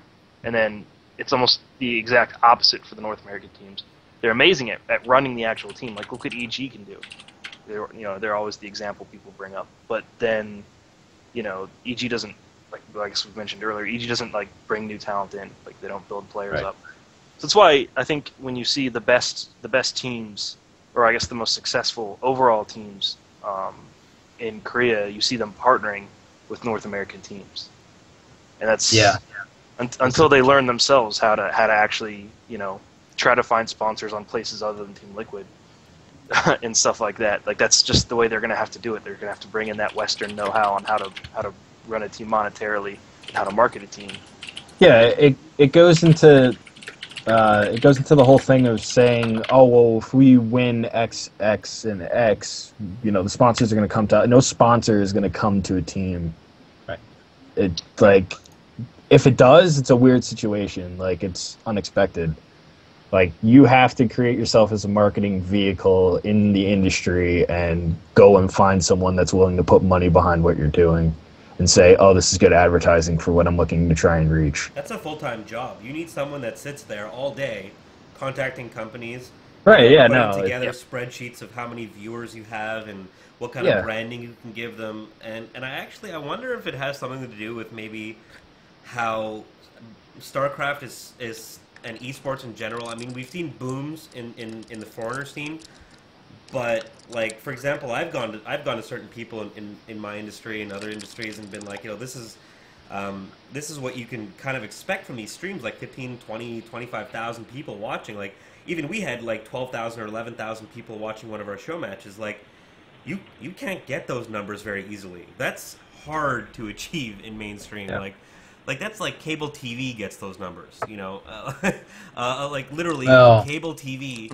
A lot of times, like for example, Attack of the Show, like caps out at like 40,000 viewers or something. I think, right? Like StarCraft and Twitch, whatever, they're reaching massive viewer numbers in comparison. So when you're talking to like foreign sponsors, they're like, holy shit, that is huge, right?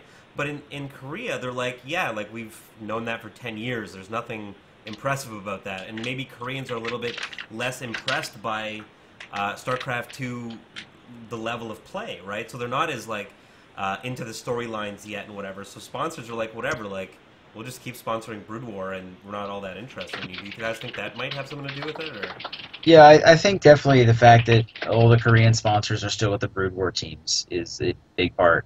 But like Team 8, which is the newest Brood War team that got created, was like basically an all-star team, and they couldn't find a sponsor for it because the sponsors know that Brood War is dying out. And so hopefully that means that people are going to, that Korean sponsors are going to start moving to StarCraft 2, but you never know. But I did see this list, this great list of players who used to be on ZenX, just to go back to ZenX for a second, and how they would be a great team just by themselves. Cause it's like Coca, Tasia, Puzzle, Genius, Yun, Hack, Core. Yeah, I think. I don't see him on here, but bring up that maybe. list on the stream so people like old Xenix is really good. Xenix live forever. Here, And it's then better. Here's Slayers here's is the like, link. Here you go. Here, it's up on the stream now as well. Yeah, Xenix live it's. forever, best player ever. I mean, when you think of like just how awful it is, they can't hold on to their players just because they didn't have enough money. I mean, well, and they all went to the one team that we know for sure has some money, and it's from Razor, Slayers. Right. Right. Yeah. It's I don't know. That was just my thought. Yeah, that's quite a team, eh? Yeah. Beyond, I know he's been in Code A. Has he ever been in Code S? Is he a Code S? I would I think think he so. was. I think he was there. I don't know Coca's if been in Code S. Taja is still in Code S, I believe. Beyond he's in Code Beyond S. He's didn't playing get Code S. tonight, actually. Beyond didn't get Code S because the Korean Weekly scandal. Oh, yeah. Oh, right. Oh. Yeah, I totally forgot about that. Yeah, the whole match fixing thing. Yeah. Yeah, was that intense. with Coca. With It's Coca. funny. We were talking about how people like forget shit. Right. Yep. Yeah, absolutely. You're Well, he totally was right. in GSL March Code S, so suck it. Oh well, that was a fucking year ago. Who Yeah, gives that a was shit? what, season 3? That was the season one. But still, he has been a Code S player, so I mean, Yeah. he's Yeah. he's up there. But yeah, it's unfortunate for Xenix. I really hope some of these teams really kick it up because they deserve to I don't know. pay their players. And, What's eventually going to happen is there's going to be like 2 Korean teams and a bunch of foreign teams with Korean, but that are all Korean staff. Pretty like- much. Yeah. Not I pretty mean, much. Like, that's it. Yeah. Well, like FXO, right? Look at FXO. FXO's. No, you can't bring FXO in here because they're not in it to make any money off of the team itself. That like the FXO team is purely advertising for FXO the company. It's a hobby. It's not even advertising. I'm sorry. Right. Like a stock exchange website? No. Like no. It's for like Malaysian stock exchange. No.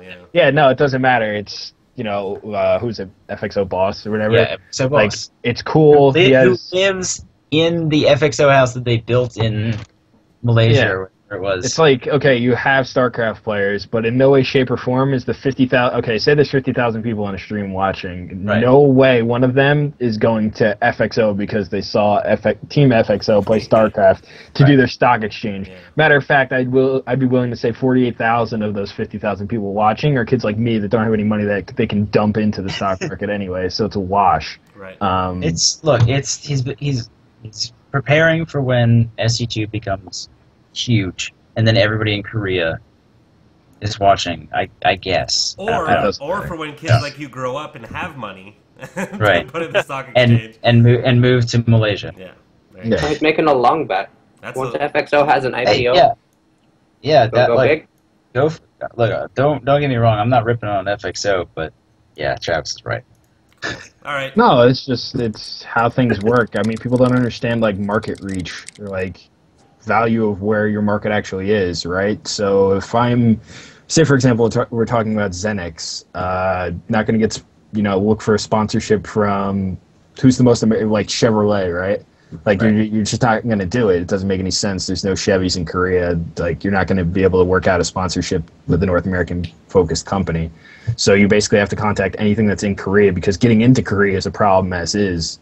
So it's basically you have to find a sponsor that's in Korea, and how many things can you find that aren't already taken with, like you said, KESPA teams? Yeah. So they're in a tough situation. It's just especially within a year it should get better because Brood War's going away. When NBC game died, like that's the first nail in the coffin. Beginning of the end, as it were. But I mean, since 2008, people have been holding their money to their chests in a lot of ways. Since that big global downturn. I mean, I know me, for example. Like the first time I heard recession on the radio, I began to see a 50% decline ratio on sales, like through credit cards, and people, since like companies, everything, they're holding what they have to their chests and hoping to ride it out. So. Yeah, I mean, a great story about that was Razer. At the end of 2008, they stopped sponsoring anything in North America to do with like teams and eSports, and then now they sponsor God knows how many teams. Right. Like I think they're up to like 11 or 12. Yeah. Because they see the value in it, and that also gets into a tricky situation with where we're at in North America, just as is, because a lot of the sponsorships that came in back during 2006, 2007, big one CGS 2008. Or that was 2007 and 2008 is Mountain Dew and Alienware and DirecTV and stuff like that. That was like our big thing. This is what's going to be like Korean StarCraft in the US, and it completely flopped really bad. And like that was supposed to work. So how do we convince them now, like 3 years later? Oh, we fixed everything. So yeah. All right, so let's move on to a little bit more sponsorship talk. What do you guys think is the best way for smaller organizations to get sponsorships? What numbers are they really looking for? What do they look for in general? Are they necessary to begin with? I mean, for smaller organizations, and how does that whole process kind of work? Let's go around the other. We haven't heard from Wiggin in a little while. Let's start there. Oh, jeez. I've like almost nothing to say on this. Like hell if I know, man. You guys are the experts on this kind of stuff. I have no associations with any teams or any small like organizations at all. Right. I have nothing to do with MLG getting sponsorship. Grok, how dare you not tailor the show notes to our guest that we decided was going to be on an hour before the show? Right. I mean, I'm more than happy to like listen to y'all's opinions and try and throw some input. Cool. Okay. So why don't we do it like You'll that? be last then, because I can do your answer. Last. And can I just jump back to the Korean sponsorship thing? Absolutely. No, go for it. Yeah. One thing we have to remember with these Korean teams is none of them started as pro gaming teams. Like NSYOSO was like a high school.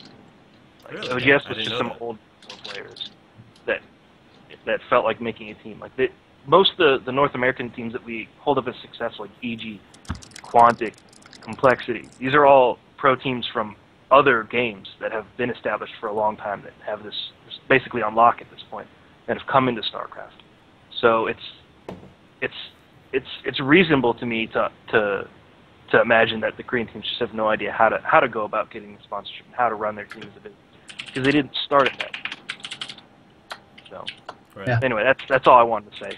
That's an interesting point. You know, it goes to show like there's I guess their expertise or their focus has never been on becoming monetarily successful, and so I mean it kind of makes sense that they haven't been. You know, goes to culture, man. Yeah. North American culture is, or well, not North American, but U.S. culture is make money, right? Yeah. Capitalism. Yep. It's like if you want to, it's more make money. It's just like, seriously, if I can't sink 48 hours or 50 hours a week into something on my free time and not see any return on it after 2 years, I'm not going to do it. Like, that's a big question for a lot of people in esports. I mean, that's what ultimately led to StimTV finishing up and ending the weekly tournaments to a certain degree, because I mean it was one factor of many. There was other factors involved, but like we were sinking between all of us. There was hundreds of man hours every week going into the tournaments, and that's great as a hobby for a while. But it's really hard to sustain that. But let's go on to what we were talking about in terms of getting sponsorships and what matters and stuff. We'll start with Grok. Oh, okay. I'm starting at the other end and going the other way. We'll start with Grok. Yeah. All right. We'll start with me. So I'm gonna shift back to map of the month for a second here, because when we were running tournaments, like that was $100 a week out of my pocket, and we took community donations. We were like, if you guys want to see this bigger, help us, pay for it, and it did. I busted my ass. I was probably spending, I spent as much time as I could trying to get sponsorships from various headphone companies and the larger ones and stuff like that. Because at that point, it seems like when you're looking at it, it seems like people are just giving away sponsorships to anything, right? It's like, oh, well, this team is sponsored by that, but they don't have anybody good, but they're still sponsored. Okay. Well, it's not nearly as simple as you think, I guess. You really have to work at it. It really takes a lot more hours than I could put in. And I think if you are a smaller organization looking for a sponsor, you're going to need to know what you have to offer, and you need to be able to outline that clearly. And then you also need to have basically a marketing guy, and say your job is to make us marketable and attractive to sponsors. I mean, if you're going to get any sort of sponsorship money, you need to really focus on that, I think. Cool. Travis, I know you have a lot to say on this topic. Sure, yeah. I mean, the next points are basically what I do, or what I like to do, rather. So for the smaller type things, I mean, I guess I could just give advice on this. I mean, because it is what is the best way. So I guess I could speak to the smaller people out there. From my experience trying to get sponsors, it's always better to find that personal contact, whether it's through someone that is way up in the industry or something like that. Find that email. Don't send it to sponsorships at bullshit.com.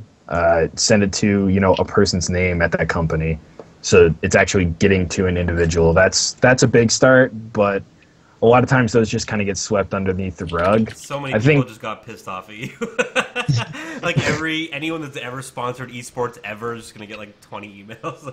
Right. It's well, you shouldn't take that approach. If there's a forum on their website that's saying sponsorships apply here, that goes automated to someone's mailbox, and probably as soon as they see sponsorship application, team name, if they don't know what the team name is, which 9 times out of 10 the person that's running it, nothing against the companies that do have people that follow esports, they're gonna not know what it is. So they're just going to either not get read, or it's going to get read, and then they're going to be like, okay, well, this isn't anything we want. the main thing for me, and this is something that I wish I could personally do, but I'm not in a position to do so, is if you're starting up something small like a team, or you want to get your own players or something, and you want to get that one sponsor behind it. One, don't be afraid to start ridiculously like slow with that sponsor. Just look for an opportunity, whether it be a pair of headphones, whether it be, you know, a keyboard, whether it be a mouse, something. Just prove that you're going to promote and do everything you can in every avenue for them, so that you can show them in, say, a month's time or a week's time, like give them an update saying like, this is what we did for you. And the other thing being is go to a CES or a trade show that these people are going to be at. So take the time out of, you know, what you're doing to take a weekend to go to, whether it's a big LAN that's sponsored by, you know, company X, and you think they're going to have a representative there. Go to that tournament, like spend the money, fly out there, spend a hotel. If you're going to fly a player out there, make sure you go with them, and make sure you talk to that individual that's from that company there. Because the best thing you can do is make a personal relationship with someone from the company. So that way when you email them, it's not just going straight through their inbox. They're actually, oh, I remember talking with you, or you know, buy them a drink or something like that, or ask if you know, you can take them out to eat or something like that. Something like, it's basically establish a personal relationship with the company, because later on down the road, even if this thing doesn't work out, you can go back to them and say, hey, I have this new thing I've mapped out, and I wanted to get your guys, you know, feedback on it first. And even if they start you out with something small, like I said, a headset or a mouse, or, you know, 3 mouse pads or something like that, do the most that you can with that, whether it be a Twitter giveaway, whether it be holding a tournament for it, something. It's like, or just giving it to a player. It doesn't matter. Just give them, like, as much value as you can for whatever they give you. Like I said, it doesn't have to be, you know, $2,000 in the sponsorship package. It can be like a mouse. Like, bend over backwards for the sponsor. They'll appreciate it. Yeah. That's a tip I want to throw in there. If you go to Start a out slow trade when you're show or bending over anything, backwards. if you, this has worked so many times for me when I've gone to trade shows.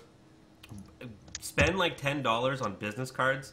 I always have business cards, but and I never realized how effective they were. But then I tried it, and now I always have them. And always get a one-sided business card. Never put anything on the back. Have it just matte white on the back. And then you can actually write stuff down on the back of your business card. So before you give it to them, you can just note quickly what you talked about, right? Because half the time, when someone gets back from a trade show, they've talked to at least 1,000 people, right? So they have no idea who the fuck you are anymore.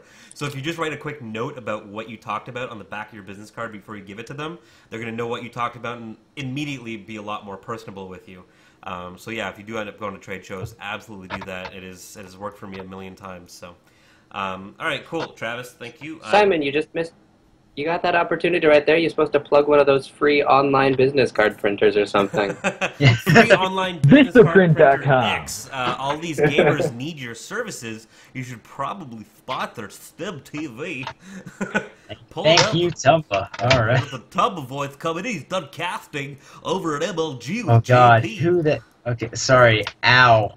Who the hell just blinded me in the show notes? What? With the red. Oh my God. Actually, I have no idea what you're talking about. Somebody in the show notes. Moving on. Moving right along. Vorap, anything to add in the whole sponsorship talk here? Well, I've never done anything with searching for or granting sponsorships from a company, so anything I could add would be just random conjectures and whatnot, so I don't think that's that useful right now. I'll do it later, though, on different topics. Awesome. All right, Wiggin, did you have anything to add? I like what Travis said, man.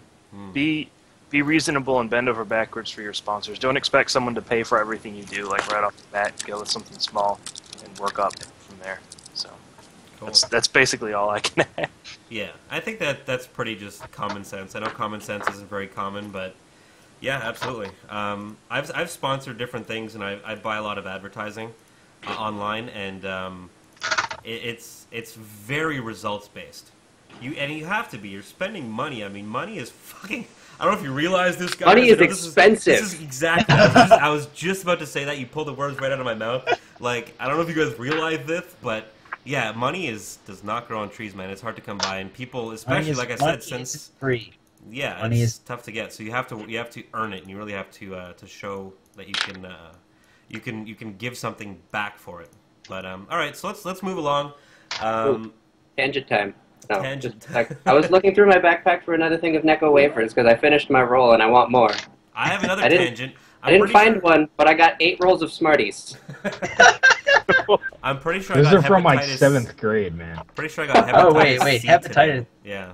Ooh. I went to a new barber and he did like the straight razor to like clean up my neck or whatever, and I think he cut me, and I'm pretty sure I have hepatitis C now. See, that's fucked up. that's not at A all. good way what to I check thought- whether or I thought not he were cut saying you. that. Okay. When you walked in the front door, did he say, "I'm gonna cut you"? No, he was actually like bitching in Italian at this. That's So he was like guy? Papa the That's Boosie. You know Like, what, basically though? the He same could thing. have been just- He could have Yeah, been just- speaking just totally nice and normal, but because it's an Italian, it's just like, whoa, dude, relax. The Italian's a You know, very you don't have to emotive worry about language. Italians unless they're wearing suits. They were very well dressed and very nice hair. Very nice hair. All right. Is that a Corsair? Corsair. Is it- Fuck yeah, Bridmore reference. All right. I thought it was a headphone reference yeah, I was going with memory. or memory. Yeah, I have Well, I both guess, headphone I guess and to memory. each their own. I got it at PAX, man. I just pulling stuff out of my backpack. I really want some more Neckos, okay? Let's start talking a little bit about the Day 9 effect. That's our next topic here, and his influence now and growing beyond just StarCraft 2 fans. You know, especially with the After Hours Gaming League. They're doing League of Legends now. He was recently on State of the League. You know, he's branching out. You know, he's done a lot of stuff. Like for example, whatchamacallit, when he streamed Skyrim, and I blocked it out of my memory because it was so terrifying. Amnesia. Amnesia. Amnesia. He's doing a Yeah, new one Speaking too. of Amalur, which is Yes. supposed to be like Skyrim, but what you wanted Skyrim to be.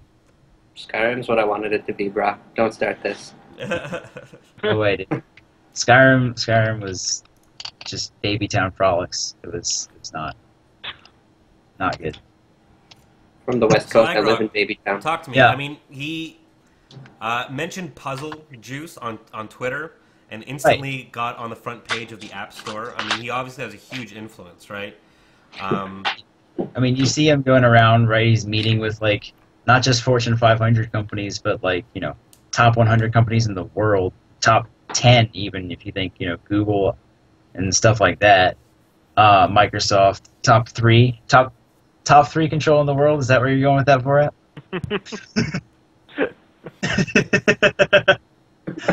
But yeah, I mean that's just insane when you think about it, like where he started and how he is a self-made. Yes, he's a Superstar. self-made man. Yeah, he's superstar. Exactly. And a lot of people have been like, well, how can I be like Day 9, right? Like, why is Day 9 get all this to happen for him? Why doesn't it happen for this guy or the other guy or for me or whatever? And I don't know. I think it's kind of unique and just it's a function of who he is, right? That he gets all these opportunities because just a very outgoing person. But I think it's just so cool that it's like somebody who just grew up loving StarCraft, and he basically turns that into a profession and does very well and gets to meet with all these amazing people. It's incredible, It's really, and it's only going to keep growing. I mean, everyone Especially- likes a rags to riches kind of story, and Right. no one gave it to him. He earned every single one of those viewers. And I think a lot of it has to do with persistence. And I think, when people talk about what can I do to be like, can I do to be successful? Like, I remember seeing a commercial once, and the guy was basically just saying how, like, he was basically just listing off all the shit that he did wrong. Like, I invented this, and it sucked, and I did this, and it bombed, and I did that. And he was just, like, going on, and you're like, whoa, dude, this guy is awful, right? And then he's like, I invented this vacuum, and I'm a billionaire now, Yeah. And it's just persistence, right? Like, I was just watching one of those inspirational videos I saw on Reddit. I think it was like a Rocky quote, and he's like, it's like winning isn't about how hard you can hit, it's about how hard you can get hit and keep moving forward. And I like that a lot, and I kind of feel like Day 9 applies that to a little bit. But Travis, let's hear your thoughts on this, about Day 9, HGL, the After Hours Gaming League, and maybe can you see any comparisons or parallels with him to anyone else in other traditional or physical sports? Sure. I think it's unique because it's kind of like you see Day 9 references even in other like subreddits, right? It's like Yeah. It's to that point where he's mentioned in other games with other stuff. He's kind of like the ambassador towards what we do without directly looking to be that. Well, I mean, he said he wants to be the ambassador of eSports, right? Yeah. And I think he's really that's what he wants to be. But I guarantee you, when he started like Daily #1, that's not what he was looking to do. It just kind of transformed into that, right? And if there's anybody that I want speaking about it, that's went to school and's been articulated like over and over again with like what he does and refines it constantly, and on the same hand is completely like 100% passionate about this, even if he wasn't getting paid because he was doing it before he was making any type of money for it. Like, it would be him. So whatever he does, I'm 100% behind it. The only thing that people are starting to bring up, and I kind of do agree, is that like they call him like Narcissistic 9 now. It's like when he talks about other people's gameplay, he gets very kind of like, well, this is what I would do, but we don't know how much he plays, so it's like I'm not sure if you can have that angle or not. Well, he has confirmed that he has been Grandmaster. Well, yeah, no, that he plays and everything, but we don't know that. Like, if he was still playing and like dumping in 8 hours, and we actually knew, and like he was playing in tournaments once in a while and doing the casting thing, then we'd be like, all right, well, maybe. But for him to be able to make comments, it's like I guess people aren't starting to like it. Do you think that might be because, people see success and they maybe there's a little bit of jealousy in there, or anytime you see anyone rise really quickly, you kind of people just seem to get upset by that for some reason. I mean, do you think that might have something to do with it? Or? I think the general like consensus for esports as a whole, like this includes League of Legends, Starcraft 2, Dota 2, any game right now that's played in a competitive manner, is that any person that takes this somewhat seriously and puts maybe more than 2 hours a week into following it knows who Day 9 is, and if something happens with him, they'll hear it first and they'll have a vested interest in it. So I think what Day 9 does is great for what we do, and I don't think there's anybody else that should be in that position like that. I tend to agree. Vorap, what's your thoughts? Everyone loves Day 9, man. All right. That's not nearly as witty as I thought it would be. Yeah. Sometimes you have to go against the expectations, otherwise it gets stale, right? True enough. All right. Cool. I think. Go ahead before I get started. Yeah, I think Travis had a really good point in that, like all through last year, there was like this rumor that we were going to see Day 9 play in a tournament. And, I mean, he never said anything about it, but at the same time, it was a pretty wild rumor. And then it was like, okay, any day now, we're going to see him play, and you still never see him actually play, which is kind of disappointing. I would love to watch. I think that would ruin a little bit of the mystique of the aura a little bit. I mean, if he's not just stomping, crushing nerds' faces left and right, as he so often says on stream, then yeah. So I don't know. If he's he's in a really tough. Good, then... How do you do the Day 9 daily where you like critique and look at or break down how like Namo played against Huck in like a random ladder game online when Day 9 can go on Korean ladder if he's actually streaming when he plays, or somebody knows that he's actually playing and he loses to Huck and like gets completely raffle stomped. Like then all of a sudden what he's saying for an hour I could give a rat's ass about because he can't beat Huck. Why couldn't he critique what Nama's doing? I don't know about that because commenting on a game and playing a game are two very different things. I mean, you could be, for example, hockey commentators. They couldn't get on the ice and get their fucking brains rattled, but they can talk about it really good. It's two different skill sets, right? And he, at one time or another, had both, right? Like, he's been a pro gamer, and he's a great voice. A lot of people just don't have that kind of voice and that outgoing personality. He's done stand-up comedy and stuff, so, I mean, would people care less if they saw him get owned? I mean, people see TLO get owned all the time, and they love him as a commentator. I don't know. Yeah. It's like the only person that could like make the comparison to that does it is Artosis, and Yeah, that's a good point. He's at least, Korean Masters, right? Yeah. Yep. Yeah, which is a hell of a lot better than me. yeah. Okay, so to basically highlight Travis's point, like, he's a hell of a lot. Like Day9 still is like a hell of a lot better than 99% of his viewers, even if he got Ruffle stomped by Huck, right? So I think people would probably still respect what he had to say. Well, the other thing is there's a lot of information in replays that you don't have during a game. So when you're going over a replay and analyzing everything and seeing how you would have done differently, everything's at a much slower pace, and you can see a lot more at any given time. So you have perfect information, which you don't during the game, and so it's a lot easier to pick things apart and analyze them. I mean, I'll go ahead and say it. Like, I'm totally for him playing. I've been waiting for it. Like, I want to watch Day9 sit on a stream. And if it's because he's like, I guess one of the reasonings he's given in the past is that he's a different personality. Like, he's not the upbeat. He gets very like serious and like emotionally tied to like when he plays.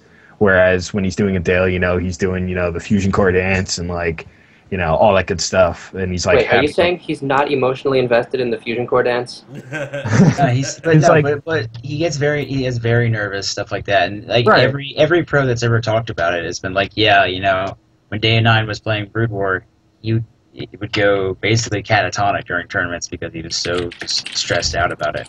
Yeah, so, it's like I understand that he doesn't want to do that. So like stream without the camera like on and like don't have any knowledge of him being. Don't even play music. I don't care. Like I just want to see. I've seen a couple times like he was working at 3-gate Robo or whatever against the 4-gate. Like when they were experimenting. This was like way back when they were experimenting if you could get the Immortal out in time, like to help stop it. And like I actually saw him play and like the refinement, and that was super interesting to watch, and I loved that. Interesting. But like I haven't seen that again. Like I'd even like to watch that. Yeah. Like I mean, the best I ever see is like when he's playing like mono battles with the stream, right? And so he pulls 7 guys out of the stream chat and plays with them. And I watch him, and obviously these people aren't Korean grandmasters or anything like that, but he's got very good control and he reacts very well and he improvises very well in the situation and stuff like that. So I would love to watch him stream and just, I mean, if I could, I would say, okay, well, I've got Day9 here and he has to do whatever I say. So let's pull the top 10 Korean grandmasters and see all the different things they can throw at him. And just see how he reacts. Yeah. Like I'd love to see him just go straight Smurf. Like if he's on Smurfs and like has 3 accounts and like GM at all 3 different races. Like I'd love to see him just be a Smurf streamer, not have a cam, like not respond to chat, just stream. Like I would love to see that. How that gets out is like I'm not sure. Maybe but he is. What if he is? And he's one of those streams that nobody watches on TL. It's not featured. Dude, conspiracy. Gotta go one level deeper. Somebody go do this. Go Team Liquid non-featured correlate when Day9 TV is on and the feature and the non-featured streams on Team Liquid and see which streams are never on at the same time. I think he plays before he does the daily. And stops an hour before. So man. We might be onto something here. No, I think it might not be a bad idea. Well, I don't think he would stream it, and though, then you either. can also look at SC2 ranks and see who's in Grandmaster or Masters and try and correlate that as well. There's a lot of data out there, guys. Get on it. Someone get on that. Do it. Yeah, somebody who's not me, go do that. Wiggin, what's your views on this? Don't forget to figure out if he's the SC joke explainer on this. Totally. No, I think the reason people would like the whole narcissistic 9 comment or whatever. The reason people would go there is because when Day9 started, he was the authority. Like he was that Brood War guy, like that successful Brood War guy that came over and is now sort of like spreading that knowledge to Starcraft community. And people have, it's been year and a half, whatever. People have forgotten that he was a really good player. Like people forgot that he won a WCG or whatever. I haven't seen him play in so long, so I think you have sort of a timer as an analyst in StarCraft, or an analytical caster rather, that people will put a little bit less weight in what you say, depending on how long you've been a caster compared to how long you've been a player. Like somebody coming on, like a TLO who's playing actively now, goes and casts something and people will, like, even if Tilo loses a game, they're going to believe what Tilo says, right? But you haven't seen Day9 play in a year and a half, so you're going to think a little bit less about his opinion, I suppose. So I think that's where that might come from. I mean, like literally all it would take is for Day9 to do a daily and include one of his own replays on, like, a Smurf account that he never plays again. Right. And have him, like, beating somebody decent. Or barely actually, all of the replays. Dude, are from his personally, I'd like to watch him just, like, if he hasn't played a single ranked game on the actual Day9 account, like, play placement. That's what I want to see. That'd be hilarious, actually. Like, yeah, I don't care if you Ghost Rush. Like, I don't care. TLO it up. Like, I just want to see something being played, like, outside of mono battles. Like, I want to see him actually play a game of StarCraft. That's all. That's all I want. I mean, I think everyone wants to see him actually play. And, like a lot of you guys mentioned, when you see him do mono battles and things like that, if you're really paying attention, you can just look at his mouse movement and know that he's still a fucking good player. Like, that's about all. His mouse accuracy is scary good. You can see his, like, reaction. Like, it's really good. Like he reacts to things. Like, I'll be sitting there watching the minimap, and before I even notice that there's an enemy thing on the minimap, and I'm just focusing on the minimap. I actually tried this, and he's already reacted to it. I'm like, what? What? That's the mechanics, man. That doesn't go away. That's ingrained in him. Yeah. But I was so sad when he lost like 3 mono battles in a row against Husky. I like Husky. I didn't used to like Husky that much. I just didn't like his casting. But he's grown on me. His knowledge got a lot better. He's grown on me a lot. I think when I was at MLG Orlando, he grew on me. I guess just being there live, and we saw him actually. He was walking by some escalators, and him and Day9, and like they gave us high fives and stuff. And like Husky, he just seemed like, I was like, wow, like they look legitimately really cool and nice. Like they look like people I could just hang out with. They're like super nice. And I know a lot of people in show business, I guess, and a lot of people are become super narcissistic and. I don't think Day9's super narcissistic though. I mean, and that's not them. Just talk to, yeah. You know, they're not that. Yeah, like, they're still themselves, it seems, which is amazing. How they've been able to retain that. That's actually quite rare. You know, people will get like they should have bigger heads than they do. You know, yeah. Which is awesome, which is so cool to see. But I guess for other people that might be getting interested in, you know, putting themselves out there a little bit more, you guys have any comments, I guess, on how up-and-comers can maybe emulate his success a little bit? You know, try, you know, or maybe not emulate him, be something totally different and new and reach success that way. I mean, look at Tumba to a certain extent, you know, like he came in, put everything into eSports, and right now is casting with JP, you know, which is pretty awesome. So do you guys have any thoughts on that? We'll start with you, Rob. What? I think we hit on it earlier in the show. You know, just go fucking do it, right? Like, that's the first step, and you got to take that first step if you want to get something done. You have to just go do it, and maybe you put in the effort, and a lot of people are just gonna flake out, but you got to stick with it. You got to be persistent. Like Day9 Daily, it's out every Monday through Friday, with like 2 exceptions ever because he was really sick or something. And like even like for that, it's if he's gonna be traveling, he pre-records it and then plays it. Like, that's dedication. Yeah. If you're working your ass off like that, whatever you're trying to do, it's gonna work. The only other thing I can say would be also, like we talked about before, you need a supporting cast. You need to have your. Not alone. He is not alone. Yeah, no, hell no. He has his graphics team, his administrative team, his tech team. I mean, yeah, it's pretty massive. He's got teams of people that go through all the replays. Yeah, you'd love to just think he's a guy sitting there in his room with a floodlight and like sitting at his computer. No, there's like 25. There's like 25 people. Yeah. Started not anymore. That way. A boot. A boot, eh? Yeah. Grab a Molson. What are you talking about? Molson. Man. Molson is actually. I have a friend of mine who, even though he's Southern, right? Like, we're Southern. All we drink is whiskey and Bud. Yeah. Like, what? No. all he drinks is Molson. So Molson is actually pretty good beer if you're ever looking for a foreign beer. That got way off topic. Okay. Check us out some Tim Hortons next time we hang out. Yeah, right. Tim Hortons. I actually found a Tim Hortons, like, there's like 3 Tim Hortons in all of the United States, right? And I was going between, I went to Boston and then drove up to Rhode Island to go pick up a puppy that she bought from a breeder.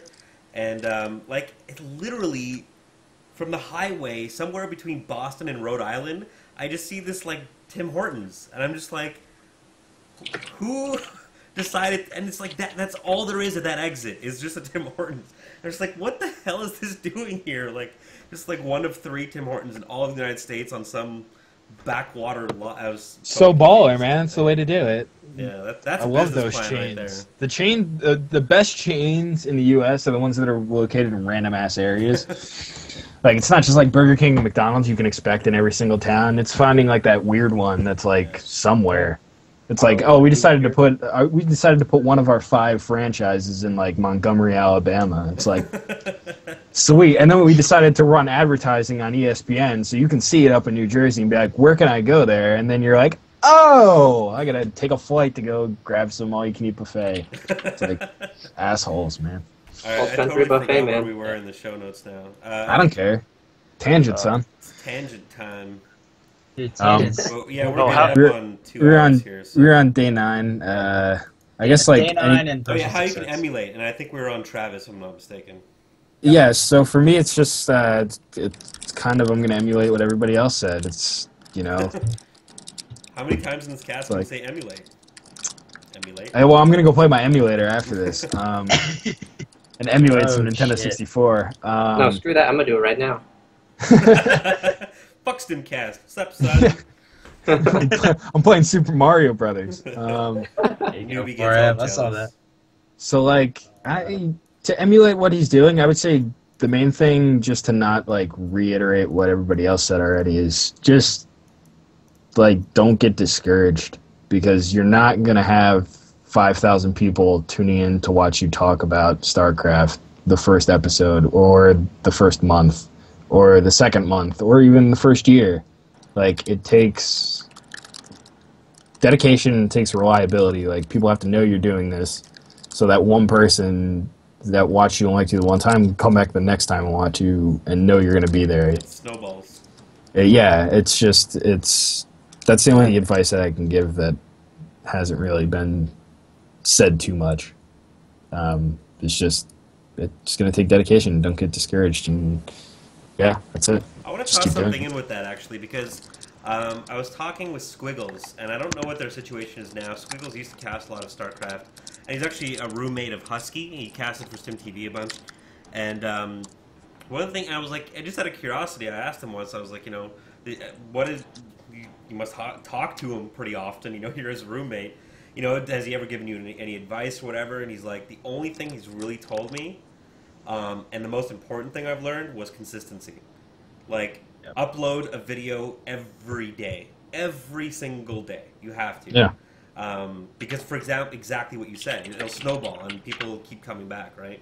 That's huge. That's actually something that we're, Stim went through a little bit of a downtime, I guess, over the holidays, whatever, and a few things at the end of 2011, influenced us to stop our tournaments, but we were growing quite a bit, and then we kind of took a little bit of a downturn, and now we're back on the up and up. So we're going to be hopefully heeding our own advice here again. But yeah, Vorat. Travis, did you have anything else to add to that, or? No, it's that consistency, right? Because I follow pretty much everything. If I don't see something frequently, or if it's like it starts out, worst you can do, here's something that you don't want to do. Here's some advice: is when you start your first video and be like, well, I just thought I'd upload this and see what you guys think, and I'm going to be doing this from time to time. No, fuck that. You need to do it every single day, or you need to do it every other day, or you need to give me a time when it's going to be doing it.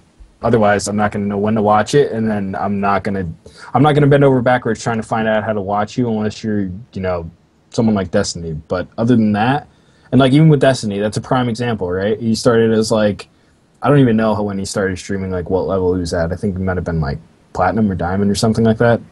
But like he streamed every single day, even though he wasn't featured, and then finally he got featured.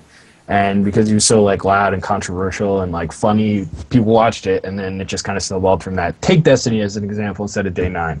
Like every day, if you're streaming and you want to stream something, stream every single day and do something. Even if it's an hour or an hour and a half or whatever, just do it every day. Vorat, anything to add? That's basically the main piece that I always heard from everyone as well, is just be consistent and be regular.